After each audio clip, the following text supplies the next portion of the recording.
कधी एखाद्या सामान्य घरात जन्मलेला मुलगा पुढे जाऊन संपूर्ण राज्याच्या राजकारणाचा केंद्रबिंदू बनतो. कधी शेताच्या मातीत वाढलेला चेहरा महाराष्ट्राच्या सत्तेच्या शिखरावर झळकतो. कधी लोकांसाठी लढणारा कार्यकर्ता लाखो लोकांच्या आशेचा आधार बनतो. ही कथा आहे एका जिद्दीची, एका संघर्षाची आणि एका बुलंद नेतृत्वाची. बारामतीच्या साध्या घरातून सुरू झालेला प्रवास, कष्ट, चिकाटी आणि धाडसी निर्णयांनी सजलेला हा जीवनपट. राजकारणातले वाद, संकट, आरोप, पण तरीही न डगमगणारी पावलं.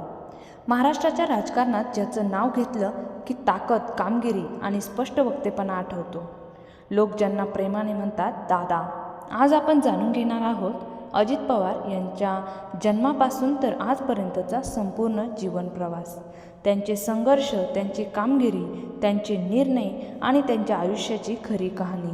हा फक्त एक राजकीय प्रवास नाही, हा आहे एका माणसाच्या जिद्दीचा इतिहास. चला तर मग सुरू करूया अजितदादा पवार यांच्या जीवनपटाचा हा प्रेरणादायी प्रवास. अजित अनंतराव पवार यांचा जन्म 22 जुलै 1959 रोजी महाराष्ट्रातील अहमदनगर जिल्ह्यातील देवळाली प्रवरा या गावात झाला. ते एका राजकीय कुटुंबातील होते. त्यांच्या आजोबांची आणि आजींनी सामाजिक आणि सार्वजनिक कामात सहभाग करून घेतला. पण त्यांच्या वडिलांच्या आयुष्यात लवकरच निधन झाल्यामुळे अजित पवार यांना लहान वयातच जबाबदाऱ्यांचा भार स्वीकारावा लागला. बालपणापासूनच त्यांनी शाळेत जाणे, शिक्षण घ्यायचे आणि कुटुंबाची दैनंदिन जबाबदाऱ्या सांभाळणे, हे सर्व एकत्र करत कठीण काळाचा सामना केला. त्यांच्या आजूबाजूच्या परिसरातला शेतकरी जीवन, आर्थिक संघर्ष आणि ग्रामीण समस्यांचे अनुभव त्यांच्यावर खोल प्रभाव टाकत गेले आणि त्यामुळेच त्यांच्या आयुष्यात प्राथमिक शिक्षण पूर्ण झाल्यावरच त्यांनी सामाजिक कार्य आणि लोकसेवा या वाटेवर पाऊल ठेवले. राजकारणाच्या विश्वात प्रवेश करण्यापूर्वीच पवार यांनी सहकारी संघटना आणि बँकिंग क्षेत्राकडे लक्ष दिले. तेव्हा पश्चिम महाराष्ट्रातील सहकारी चळवळीचा प्रभाव वाढत होता आणि त्यात कार्य करणे ही एक महत्त्वाची संधी होती. त्यांनी पुणे जिल्हा सहकारी बँकेमध्ये सक्रिय सहभाग घेतला आणि बँकेचे नेतृत्व पुढे काही काळ सांभाळले, ज्यामुळे त्यांच्या नेतृत्वाचे कौशल्य आणि प्रशासकीय बुद्धिमत्ता दोन्ही विकसित झाले. या काळात त्यांनी साखर सहकारी संस्थांमध्ये, दूध बँकिंगमध्ये आणि इतर सहकारी बाबींमध्ये भाग घेतला, ज्यामुळे त्यांचे नामस्थान ग्रामीण जनतेमध्ये वाढले. सहकारी संस्थांमध्ये त्यांनी संपर्काचा विस्तृत जाळा निर्माण केला आणि त्याचा फायदा पुढील राजकीय प्रवासात झाला. 1991 साली अजित पवार यांनी बारामती विधानसभेच्या मतदारसंघातून राजकीय प्रवासाचे मुख्य पाऊल उचलले. बारामती हे त्यांचे घराच्या जवळचे शहर असून तेथे त्यांनी आपल्या कुटुंबाचे नाव आणि प्रभाव चांगल्या प्रकारे बसवले. या निवडणुकीत त्यांचे यश त्यांना महाराष्ट्राच्या मुख्य राजकारणात आणले. त्यांच्या विजयाने हे स्पष्ट झाले की ग्रामीण मतदार त्यांच्यावर सखोल विश्वास ठेवत होते. त्यांनी 7 वेळा सतत या विधानसभा मतदारसंघातून निवडून येण्याची परंपरा पाळली, ज्यामुळे बारामतीमध्ये त्यांचा किल्ला मजबूत झाला.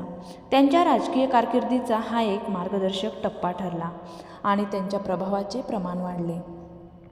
या काळात मिळालेल्या अनुभवाने त्यांना राज्याच्या राजकीय धोरणांमध्ये भाग घेण्याची प्रेरणा दिली आणि त्यांच्या विचारांची पार्श्वभूमी राजकीय निर्णय प्रक्रियेत वाढत गेली. पवार यांच्या राजकीय आयुष्यातील पुढील महत्त्वाचा टप्पा म्हणजे विविध राज्य सरकारांमध्ये मंत्रिपदाची प्राप्ती. त्यांनी कृषी, पाणीपुरवठा, ऊर्जा, वित्त आणि ग्रामीण विकास यांसारख्या महत्त्वाच्या विभागांचे नेतृत्व केले. या विभागांमधील जबाबदाऱ्या त्यांनी निष्ठेने सांभाळल्या आणि त्यांच्या प्रशासकीय विचारसरणीने अनेक योजनेचा पाया रचला. वित्तीय विभागात काम करताना त्यांनी बजेट रचनेसह राज्याच्या आर्थिक स्थितीवर महत्त्वपूर्ण कार्य केले. हे अनुभव त्यांना राज्याच्या प्रशासकीय जगतात व्यापक स्तरावर मान्यता मिळवून देणारे ठरले. राजकीय दृष्टिकोनातून अजित पवार यांची सर्वोच्च भूमिका त्यांच्या उपमुख्यमंत्रीपदाने झाली. पवार हे महाराष्ट्राचे उपमुख्यमंत्री 6 वेळा झाले, ज्यामुळे त्यांच्या नेतृत्वाला आणि राजकीय साखळीला एक अभूतपूर्व उंची मिळाली. विविध सरकारांमध्ये, विविध पक्षांमध्ये तसेच ऐतिहासिक बदलांमध्ये त्यांनी या पदावर राहून राज्याच्या निर्णय प्रक्रियेत महत्त्वपूर्ण भूमिका बजावली. त्यांच्या या दीर्घकाळाच्या राजकीय उपस्थितीमुळे ते दादा या नावानेही ओळखले जाऊ लागले आणि त्यांच्या नेतृत्वाबद्दल जनतेमध्ये एक विशिष्ट भावना निर्माण झाली. 2019मध्ये त्यांच्या राजकीय कारकिर्दीतील एक अत्यंत निर्णायक आणि चर्चेचा विषय ठरलेला क्षण आला. त्या वर्षी महाराष्ट्रात अस्थिर राजकीय परिस्थिती होती आणि त्या संदर्भात त्यांनी अचानक निर्णय घेतला की त्यांनी त्यांच्या पक्षाच्या बाहेर जाऊन एका नवीन सरकारची निर्मिती करावी. त्यासाठी भाजप नेतृत्वातील पक्षाचा आधार घ्यावा. या निर्णयामुळे महाराष्ट्राच्या राजकीय वातावरणात मोठा उलथापालथ झाला आणि हे सरकार काही दिवसांनंतरच विघटनाला गेले. परंतु या निर्णयाने अजित पवार यांची निर्णयक्षमतेची क्षमता, राजकीय धोरणांविषयीचे विचार आणि त्यांच्या राजकीय शैलीतील निर्भयता स्पष्टपणे दाखवली. या नाट्यमय घडामोडीनंतर वर्ष 2023मध्ये अजित पवार यांनी राष्ट्रवादी काँग्रेस पक्षात मोठा बदल केला. त्यांनी आपल्या चाच्याचं महाराष्ट्रातील राजकीय दिग्गज शरद पवार यांच्यापासून विभक्त व्हावे आणि काही नेत्यांसह स्वतंत्र गट तयार करून सत्ता गठबंधनात सामील झाले. या निर्णयामुळे पक्ष 2 भागात विभक्त झाला, एक त्यांच्या नेतृत्वाखाली आणि दुसरा त्यांच्या चाचांच्या नेतृत्वाखाली. या विभाजनामुळे महाराष्ट्राच्या राजकीय समीकरणात मोठे लक्षणीय बदल झाला. एक त्यांच्या नेतृत्वाखाली होता आणि दुसरा पक्ष चाचांच्या.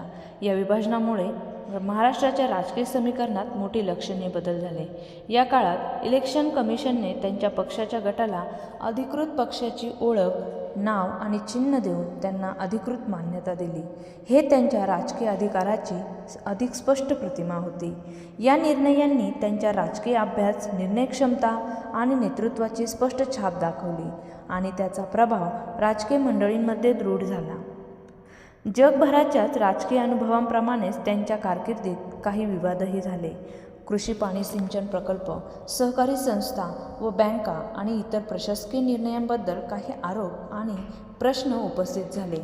परंतु पवार यांनी असे आरोप कानावर न घ्यायचे आणि कायदेशीर चौकशीत आपले पक्ष बाजू समर्थपणे उभारले. त्यांच्या समर्थकांनी त्यांच्या कार्याला जनतेच्या हिताची सेवा मानले आणि त्यांच्या विरोधकांनी त्यांना विविध दृष्टिकोनातून पाहिले. त्यामुळे त्यांचा राजकीय प्रवास नेहमीच चर्चेचा विषय राहिला. 2026 सालच्या 28 जानेवारी रोजी सकाळी महाराष्ट्राच्या बारामतीत निवडणूक प्रचार सभा घेण्यासाठी जाण्याच्या कार्यक्रमात असताना पवार यांच्या लिअरजेट 45 विमान त्यांनी मुंबईहून बारामतीकडे जाताना अपघाती चाचणीच्या वेळी उतरायचा प्रयत्न केला. तेव्हा तो विमान रनवेवरून फिसलून मोठ्या धगधगाटात क्रॅश झाले आणि त्यात उनलाई आणि सोबत असलेल्या 4 इतरांचे प्राण गेले. विमान अपघाताचे प्राथमिक तपास अजून सुरू आहेत. परंतु या धक्कादायक घटनेनंतर राज्यात आणि देशात विस्तृत शोकाची लहर पसरली आहे आणि त्यांच्या परिवाराला, समर्थकांना आणि सर्व भारतीयांना या दुःखद घटना गहिरे दुखापत पोहोचवली आहे. अजित अनंतराव पवार यांचा राजकीय प्रवास इतक्या वर्षात अगदी साध्या ग्रामीण मुलापासून तर राज्याच्या अत्यंत प्रभावी आणि दीर्घकाळ शासनातील नेता म्हणून विकसित झाला. त्यांच्या जीवनात अशी कोणतीही वेळ नव्हती जिथे त्यांनी सत्ता आणि लोकशाही मूल्यांमध्ये एक मध्यस्थ समतोल साधण्याचा प्रयत्न केला नाही. जेव्हा ते काळाच्या सुरुवातीस सहकारी संस्थेमध्ये काम करत होते तेव्हा त्यांना कदाचित कल्पनाही नव्हती की एक दिवस ते महाराष्ट्राच्या शासनात सर्वात महत्त्वाच्या पदांपैकी एका उपमुख्यमंत्रीवर बसतील आणि सत्तेतील बदलांना दिशा देतील. 1991मध्ये त्यांनी प्रथमच लोकसभा निवडणूक जिंकल्यावर देशाच्या राष्ट्रीय राजकारणात पदार्पण केले. परंतु ते लगेचच हे दौरे सोडून राज्याच्या विधानसभेकडे वळले. मग हे दर्शवते की त्यांचे लक्ष नेहमी स्थानिक लोकांच्या समस्यांना अधिक जवळून समजून घेण्याकडे होते. त्यांच्या या निर्णायक पावलामुळे बारामतीचे मतदार आणि समस्त पश्चिम महाराष्ट्रातील ग्रामीण जमातींमध्ये त्यांनी आपली एक दृढ सत्ता स्थापित केली. बारामती हा त्यांच्या राजकीय ओळखीचा केंद्रबिंदू बनला आणि ते अनेकदा विधानसभा निवडणुका जिंकून आले. यातील प्रत्येक विजय त्यांच्या शक्ती आणि समर्थनाचे प्रतीक होता आणि ते नेहमीच त्यांच्या मतदारांच्या दैनंदिन समस्या सोडवण्याच्या वचनावर कटिबद्ध होते. त्यांच्या कामामध्ये शेतकरी, सहकारी संस्था, पाणी पुरवठा आणि वित्तीय नियोजन या क्षेत्रांमध्ये त्यांनी नियमितपणे लक्ष केंद्रित केले. राज्य शासनात उपमुख्यमंत्रीपद भूषवताना त्यांनी विविध महत्त्वाच्या विभागांना कार्यभार स्वीकारला. सिंचन, ऊर्जा, वित्त, योजना आणि ग्रामीण विकास अशा विभागांचा त्यांनी वेळोवेळी नेतृत्व केले. त्यांचे हे अनुभव त्यांना व्यापक प्रशासकीय प्रतिष्ठा देणारे ठरले. त्यांच्या वित्तीय तज्ञतेने महाराष्ट्राच्या अर्थव्यवस्थेतील विविध आव्हानांना सामोरे जाण्याची क्षमता वाढवली आणि त्यांच्या प्रशासकीय निर्णयांनी राज्याच्या धोरणात्मक आराखड्याला दिशा दिली. 2019 साली राज्यात विधानसभेच्या निवडणुकीनंतर एक महत्त्वाचा आणि ऐतिहासिक क्षण आला. भाजप आणि शिवसेना या दोन पक्षांमध्ये झालेल्या मतभेदामुळे अचानक धोरणात्मक निर्णय घेण्याची गरज निर्माण झाली. त्या परिस्थितीत पवार यांनी एक आश्चर्यकारक निर्णय घेतला. त्यांनी राष्ट्रवादी काँग्रेस पक्षाच्या पारंपरिक गठबंधनापासून वेगळे होऊन भाजप पक्षासोबत सरकार उभारण्याचा निर्णय केला. यामुळे सरकार फक्त काही दिवस टिकले तरीही हा निर्णय त्यांच्या राजकीय धाडसाचे आणि स्वतःच्या प्रभावाचे प्रतीक होता. हा निर्णय महाराष्ट्राच्या राजकीय पटलावर एक मोठे वळण ठरला. ह्या संघटनात्मक बदलामुळे राज्यातील मतदारांच्या विचारात, पक्षाच्या धोरणांमध्ये आणि राजकीय समीकरणामध्ये मोठे बदल दिसू लागले. काहींनी हा निर्णय त्यांच्या राजकीय सिद्धतेचा आणि रणनीती कौशल्याचा भाग म्हणून पाहिला, तर काहींनी त्याची समालोचना केली. तरीही पवार यांच्या मंत्रिमंडळातील सक्षमता आणि निर्णयक्षमतेमुळे ते कायम सत्ता केंद्रात राहिले. 2023मध्ये अजित पवार यांनी राष्ट्रवादी काँग्रेस पक्षात एक महत्त्वाचा निर्णय घेतला. त्यांनी आपल्या चाचांपासून विभक्त होऊन पक्षाचा एका स्वतंत्र गटाचे नेतृत्व स्वीकारले आणि या नवीन गटाला राष्ट्रीय जनाधार मिळवून दिला. या प्रक्रियेत त्यांनी आपल्या नेतृत्वाखालील पक्षाला अधिकृत रूप दिले, ज्यामध्ये चक्र चिन्हाचे म्हणजे क्लॉक सिम्बॉल अधिकारही प्राप्त झाले. त्यामुळे त्यांच्या पक्षाला स्पष्ट ओळख आणि निर्णय केंद्र मिळाले, ज्यामुळे 2024च्या विधानसभेतील निवडणुकांमध्ये त्यांच्या पक्षाला 41 जागा मिळाल्या आणि महायुती संघटनेचा भाग म्हणून त्यांनी पुन्हा उपमुख्यमंत्रीपदाची शपथ घेतली. राजकीय बदल आणि निर्णयांची मालिका इतकी जटिल आणि बदलणारी होती की त्यातून अजित पवार हे एक मजबूत राजकीय खेळाडू म्हणून पुढे आले. त्यांच्या नेतृत्वाखाली त्यांच्या पक्षाची सत्ता टिकवणे, विविध पक्षांमधील गठबंधने समजून घेणे आणि राज्यातील विविध राजकीय गटांना एकत्र करणे ही क्षमता त्यांना इतर राजकीय नेत्यांपासून वेगळी झाली. त्यांनी नेहमीच अशी धोरणे आखली की ज्यामुळे राजकीय स्थिरता राखता आली आणि त्यांच्या मतदारांशी जिव्हाळ्याचे नाते जपले गेले. त्यांचे वैयक्तिक व्यक्तिमत्व आणि राजकीय शैली यांच्यात एक विशेष मिश्रण होते.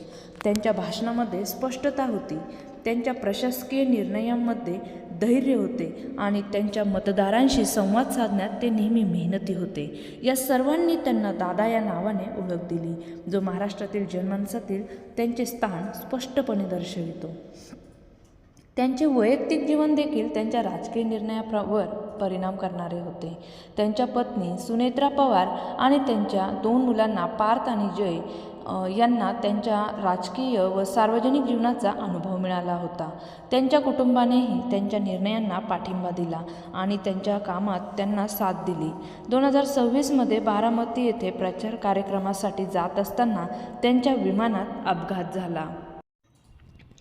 ते मुंबईहून बारामतीकडे जात असताना विमान उतरायच्या प्रयत्नात कोसळले, ज्यामुळे त्यांच्या आणि इतर 4 व्यक्तींचा मृत्यू झाला.